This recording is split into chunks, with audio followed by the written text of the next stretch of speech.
Tila di alintana ang mataas na baha at malakas na buhos na ulan para sa sasakyang yan na tuloy pa rin sa pag-andar sa South Gyeongsang sa South Korea.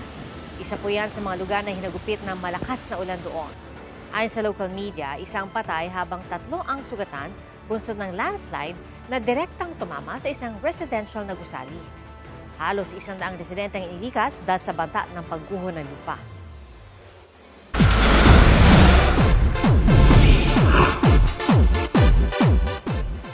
Dalawang Kapuso star ang kinilala sa 22nd Cinemalaya Independent Film Festival Awards Night. Waging Best Actor si Martin Del Rosario para sa kanyang pagganap sa queer film na Tayo Lang ang Nakakaalam. Habang Best Actress naman si Marietta Pokwang Subong na gumanap bilang si Sylvia sa Two Valid IDs.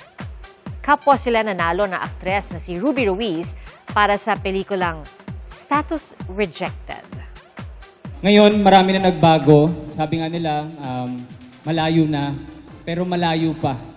Marami pa tayong pwedeng gawin. So let's end the stigma towards LGBT and the stigma now sa HIV. Sa lahat ng Sylvia, sa lahat ng mga Pilipino, mga pinagdaranasan po, huwag kayong mawala ng pag-asa. Laban lang. Papasok sana sa paaralan ang 22 anyos na estudyanteng yan nang nawalan umano ng kontrol sa minamanehang motorsiklo sa Cabanatuan, Iloilo. Natumba siya at nagulungan ng nakasalubong na bus. Nakaladkad pa siya ng bus ng ilang metro. Nagtamo ang lalaki ng mga sugat sa hita at ulo na naging sanhi ng kanyang pagkamatay. Mga kapuso, 3 bagyo ang binabantay ngayon ng Pag-asa sa loob at labas ng Philippine Area of Responsibility. Una po ang bagyong Neneng na huling namataan 775 kilometers silangan ng extreme northern Luzon. Inaasang mananatili po yan sa dagat at hindi magla-landfall sa Pilipinas. Posible po itong tumama o di kaya lumapit sa Taiwan kung saan posible itong humina at maging low pressure area na lamang pagdating ng Huwebes. Naging tropical depression na rin ang low pressure area sa West Philippine Sea sa labas ng PAR. Bukod po dyan, isa pang bagyo ang minomonitor sa labas ng PAR. At posibleng lumapit o pumasok din yan sa PAR simula sa weekend hanggang sa susunod na linggo.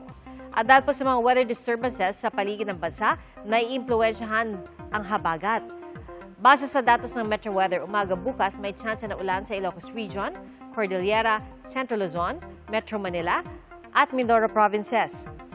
Halos ganyan din sa hapon pero mas malaking bahagi na ng Luzon ang uulanin. May mga kalat-kalat na ulan din sa iba pang bahagi ng Mimaropa at Bicol Region. Sa Metro Manila, mataas pa rin ang chance ng umulan at may mga oras pa rin na pwedeng kalmado ang panahon pero posible pa rin maging maulap at bumuhos muli ang ulan. Magiging maaliwalas ang panahon sa malaking bahagi ng Visayas at Mindanao maliban na lang sa Western Visayas. May mga panandalian at kalat-kalat na ulan din sa Mindanao. Hindi po nagpatinag sa baha ang mga mananampalataya sa Masantol, Pampanga. Tuloy ang misa sa kapilya para sa pista ni San Roque. At kahit nakalublob sa abot tuhod na tubig, sama-sama ang pura paroko pati na ang mga parokyano sa pananalangin. Pagkatapos ng misa, itinuloy rin nila ang kanilang prosesyon paikot ng barangay. Habang nasa daan, nagpaagaw ng pera, candy at chichirya bilang bahagi ng tradisyon.